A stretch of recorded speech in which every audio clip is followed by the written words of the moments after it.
ऐसी जगह जो बहुत सेंसिटिव है, वहां पे ईदगाह में जो मुसलमानों की प्रॉपर्टी है, अगर इस तरीके की इजाजत हाई कोर्ट देगी तो वो बिल्कुल गलत होगा। उसमें हर साल 2 बार नमाज पढ़ी जाती है कि हाई कोर्ट और सुप्रीम कोर्ट के वो जजेस बनने चाहिए जिनका बैकग्राउंड किसी विचारधारा से जुड़ा हुआ ना हो। आज आरएसएस की विचारधारा से जुड़े हुए हाई कोर्ट और आपत्ति क्या है सर? नीचे दिखाना चाहते हैं। आपत्ति नीचे दिखाना? गणपति का त्योहार करना नीचे दिखाना होता है कलीमुल साहब? नहीं, आप गणपति का त्योहार मनाना कोई नीचे दिखाना होता है? मैडम कोई कार्यक्रम सर, इस देश में गणपति का आशीर्वाद रहता है तभी आगे बढ़ा जाता है।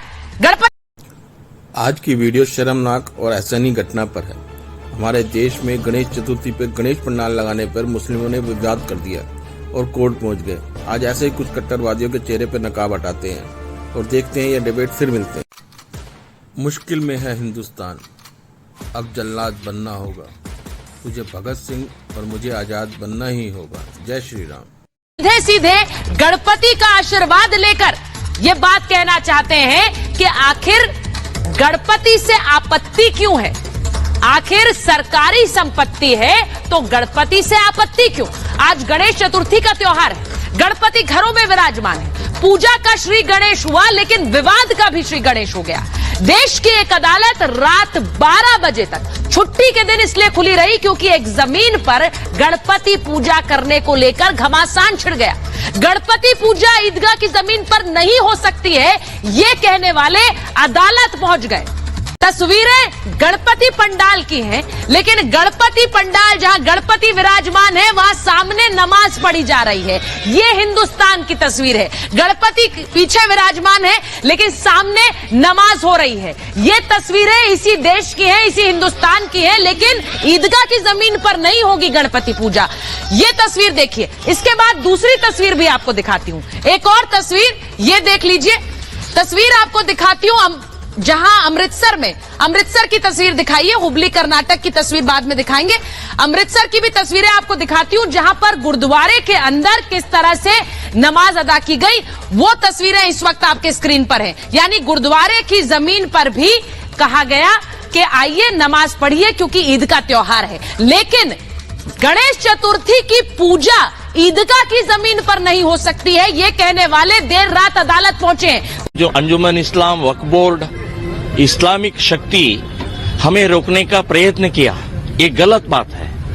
कांग्रेस को अभी भी इनको तुष्टीकरण, इस्लामी तुष्टीकरण, वोट बैंक तुष्टीकरण जो चल रहा है, यही इनको मैं कहता हूं अभी तक जो आप खड्डे में गिरे हैं, सर्वनाश के मार्ग में हैं। आज से मैं कहता हूं कांग्रेस को गणेश का शाप। सेक्युलरिज्म का जिम्मा एक ही समाज का है। सांप्रदायिक सद्भाव की दलीलें दिखावा भर है। सवाल उठता है, क्या भाईचारा एक तरफा हो गया है? देखिए, ये गणेश चतुर्थी की पूरे देश को मुबारकबाद। अफसोस की बात यह है कि सुप्रीम कोर्ट के डिसीजन देने के बाद कि वहां स्टेटस को रखा जाए और जहां ईदगाह है वहां पे गणेश चतुर्थी का पंडाल ना लगा जाए, उसके बाद भी को कोर्ट खुला, फिर दोबारा से सुनवाई हुई और सिर्फ इस टेक्निकल ग्राउंड पर कि इसका मालिकाना हक अभी डिस्प्यूट में है और कि सरकार इसकी मालिक है या बोर्ड इसकी मालिक है, इस बिना पर कोर्ट ने ये डिसीजन दे दिया कि वहां पे सशर्त 2 दिन के लिए पंडाल लगाया जाए। कलीमुल साहब, दोनों मामले अलग हैं। हमारा सवाल, कलीमुल साहब, 2 मामले अलग हैं। दोनों मामले अलग हैं। अलग नहीं है। दोनों मामले अलग हैं सर। दोनों मामले अलग है। एक में सुप्रीम कोर्ट ने फैसला दिया, एक में हाई कोर्ट ने फैसला दिया। दोनों जगह भी अलग है। दोनों रिलेटेड है। नहीं, को रिलेटेड कैसे?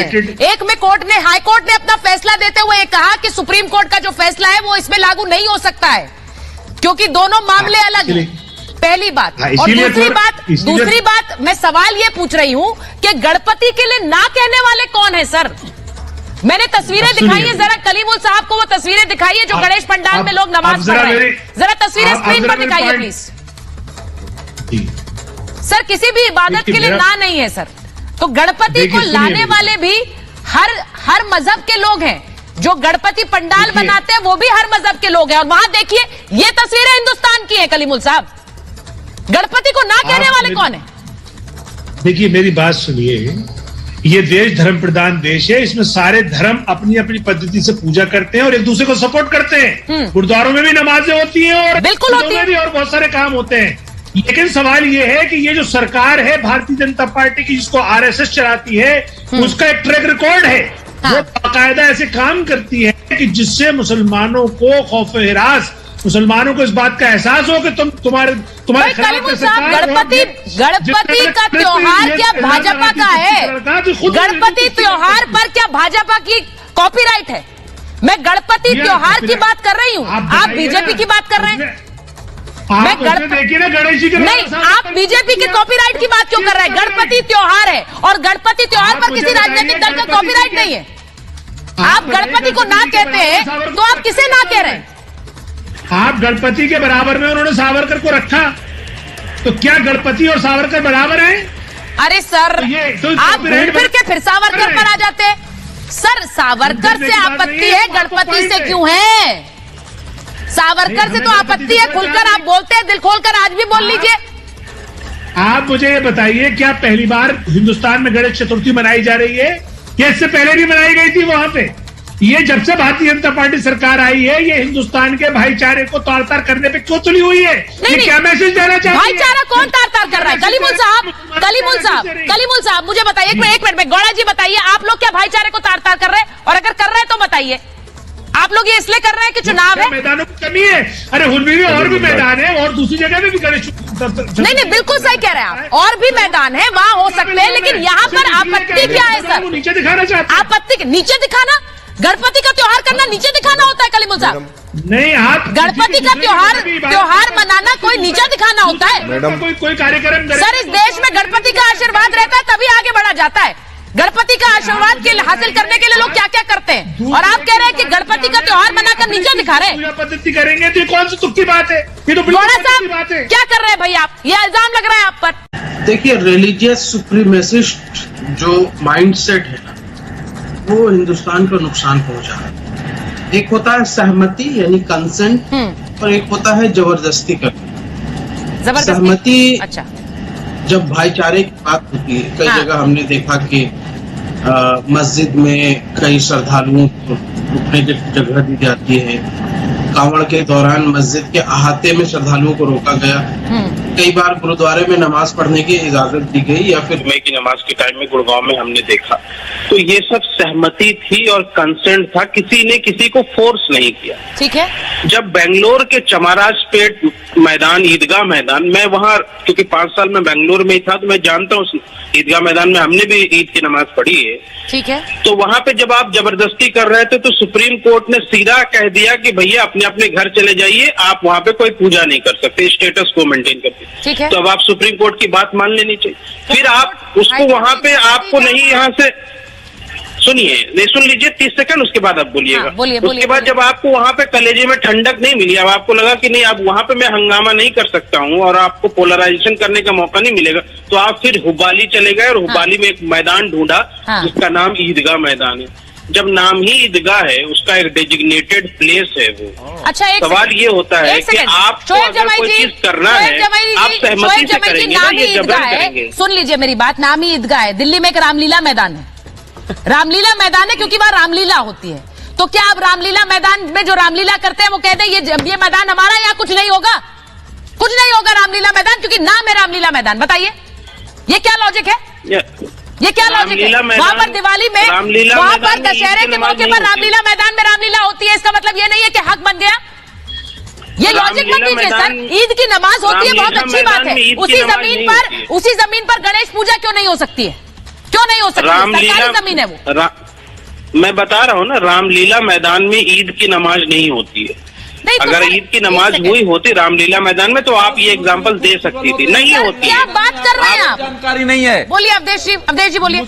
रामलीला मैदान में मुसलमानों के अनेक फेस्टिवल मनाए जाते हैं, मनाए गए हैं, मुस्लिम संगठनों के कार्यक्रम होते हैं। आप क्यों गलतफहमी फैला रहे हैं? अरे वो पॉलिटिकल कार्यक्रम होते हैं भाई साहब, होते हैं, धार्मिक कार्यक्रम, मजहबी कार्यक्रम होते हैं। क्या बात कर रहे हो? मैं स्वयं उसमें शामिल हुआ हूँ।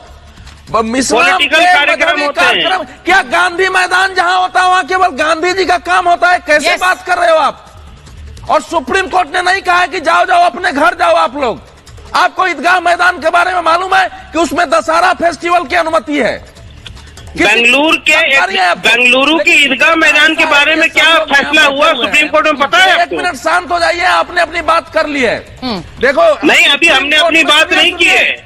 पहले इसको सुप्रीम कोर्ट में चिल्लाने से काम नहीं चलेगा साहब। वकील थे, उन्होंने एक विनती की कि सर हमारा देश जो है ये अलग अलग मजहबों का, संप्रदायों का है, भाईचारा से चलता है। ठीक है, तो हम तो एक प्रस्ताव रखते हैं कि अगर हिंदू चाहते हैं तो कोई ऐसा मंदिर जो कि सरकार मैनेज कर रही है उसको दे दिया जाए कि 2 दिन के लिए वहां मना ले, और हम गारंटी देते हैं कि 2 दिन के बाद वहां कोई चीज नहीं रहेगा, सब हटा लिया जाएगा।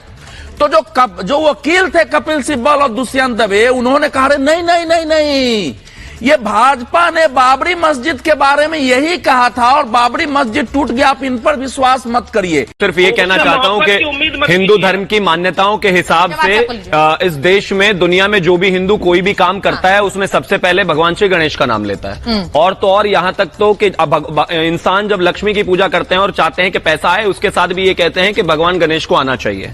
तो आज की शुरुआत में तो यही कह के कर देता हूं कि ओम श्री गणेशाय नमः। जहां तक बात, सबसे पहले इसका पॉलिटिकल एंगल सिर्फ ये है कि राहुल गांधी की पार्टी के लोग इतना क्रिटिसाइज कर रहे हैं, क्या क्या कहा, मतलब राशिद अल्वी जी ने क्या क्या बातें कह दी। वो कहते हैं कि जजेस जो है फैसला गलत है, आरएसएस के विचारधारा से आते हैं, इतनी बड़ी दिक्कत है। अरे सर, एक तो आपके घर में ऐसे ही इतने दिनों से कोई शुभ काम हो नहीं रहा कांग्रेस में, आपके जो बच्चे हैं, आपके जो अध्यक्ष है राहुल गांधी, उनका ब्याह नहीं हो रहा है, तो एक गणेश को वैसे ही उठा लोगे तो कैसे चलेगा? अब इसके पॉलिटिकल एंगल पे आते हैं। इन्होंने कहा कि अयोध्या में क्या नमाज पढ़ी जा सकती है? बहुत साफ बात है, हमारे लिए अयोध्या जैसा है वैसा जैसा आपके लिए काबा है, वहां पर तो एंट्री नहीं हो सकती, यहां आपको नमाज पढ़नी है आकर, तो वो संभव नहीं है। अब दूसरी बात पर आते हैं, इन्होंने बिहार के मंदिर का दिया। बिहार के जिस विष्णु मंदिर की आप बात कर रहे हैं, जहां पर नीतीश जी मुस्लिम मंत्री को अपने साथ लेकर गए थे, वहां पर मुस्लिम अलाउड नहीं है सर, सॉरी। हर किसी धर्म का अपना एक तरीका है। मैंने तो नहीं कहा मुझे काबा जाना है, नहीं जाना, आपका सम्मान है, उनका भी सम्मान है, रहना। अरे भाई, अब सुनिए ना जरा, मैं कह रहा हूं इसी देश का एग्जांपल दीजिए, मत चिल्लाइए। अब देखिए, मतलब पंडाल में अलग है ना, दुर्गा पंडाल में नमाज पढ़ी जाए। मैडम इनको प्लीज, अरे भाई, तो सेकुलर देश का एग्जांपल सेकुलर देश के अंदर ही तो देंगे, एक-एक करके बात करेंगे तो बेहतर होगा। उन्होंने कहा कि ईदगाह में गणेश पंडाल लगना रिलीजियस सुप्रीमेसी है, मतलब आप गुरुद्वारा में नमाज पढ़ेंगे वो रिलीजियस सुप्रीमेसी नहीं है, आप पंडाल में, दुर्गा पंडाल में नमाज पढ़ेंगे रिलीजियस सुप्रीमेसी नहीं है, लंगर में सब लंगर एक साथ लेंगे वो रिलीजियस सुप्रीमेसी नहीं है। लेकिन देश में पहली बार, और मैं तो कहता हूं ये हाई कोर्ट का इस देश की एकता, अखंडता और इस देश के सेक्युलरिज्म के लिए दिया गया सबसे बेहतरीन फैसला है। इस देश में जितने भी रिलीजियस प्लेसेस हैं, या तो वहां सब जा सकते हैं या कोई नहीं जा सकता, बहुत सीधी बात है। उन तस्वीरों को इतनी तारीफ के साथ बताने वाले आज एक बार ईदगाह में, मतलब गणेश चतुर्थी का जरा सा आयोजन हो गया, आपको इतना दर्द है? ये सबका देश है। और सुनिए, ये जो गणेश चतुर्थी का जो लोग कर रहे हैं, जिस तरीके से वो सारी चीजें हो रही हैं, हम वक्फ वाले नहीं है, कब्जा नहीं करेंगे, चिंता मत करो। मंदिरों को हमने अस्पताल बनते देखा, अस्पतालों को हमने मंदिर बनते देखा, फिर भी कुछ 2 कौड़ी के लोगों को हमने मंदिर को बदनाम करते देखा। मेरे सोए हुए हिंदू भाइयों, अभी सोए हुए या कुछ जग भी रहे हैं, तो सुनो, आज हमारे हिंदुस्तान में हमें गणेश पूजा के पंडाल के लिए अनुमति नहीं है।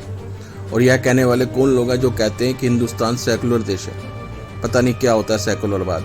हमें तो लगता है सेकुलरवाद का मतलब होता है मुसलमानों का तुष्टीकरण के नाम पर हिंदुओं को दबाना।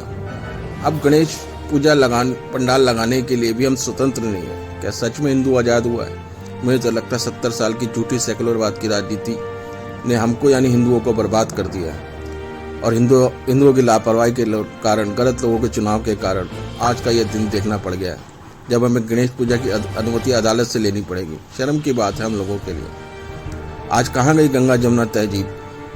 कहा गया स्लोगन हिंदू मुस्लिम भाई भाई, पर जब बात पूछ कहाँ गया भाई? क्योंकि जिस धर्म में साफ साफ लिखा है दूसरे धर्म के लोग उनके दुश्मन हैं, उनके साथ जिहाद करो, ऐसी मानसिकता के लोग सेकुलर कैसे हो सकते हैं? इन लोगों की तहजीब में भाई नहीं बन सकते। हिंदू ये कैसा देश है जहाँ धर्म के नाम पर राजनीति या गुंडागर्दी को सहयोग मिलता जा रहा है, भाई भाई कह के मारा जा रहा है। मुस्लिम लोग दुर्गा पंडाल, गणेश पंडाल या फिर गुरुद्वारे में नमाज पढ़ सकते हैं, तब होता है सेकुलरवाद। जब बात ईदगाह में गणेश पंडाल लगाने की बात होती है तो तलवारें निकल जाती है, रामनवमी के जुलूस पर पत्थर फेंकने लगते हैं। क्या सेकुलरवाद का जिम्मा सिर्फ हिंदुओं का है? देश में लव जिहाद के नाम पर हिंदू लड़कियों को मुस्लिम लड़कियों द्वारा बेरहमा से जला देना या गोली मार दी जाती है, पर हिंदू क्या करेगा? सिर्फ तमाशा देखेगा। इस झूठे सेकुलरवाद के चलते ऐसी पार्टी और नेताओं को सहयोग देगा जो तुष्टीकरण के हिंदुओं को अत्याचार सहने के लिए दोषी हैं। भाइयों, अब वक्त आ गया है, नेताओं को पहचानियो जो तुष्टीकरण की राजनीति करते हैं, उनका बहिष्कार करो, ताकि बाकी आप सब लोग समझदार हैं। अगर वीडियो पसंद आए तो लाइक करें, शेयर करें, सब्सक्राइब करें। धन्यवाद। जय हिंद, जय भारत।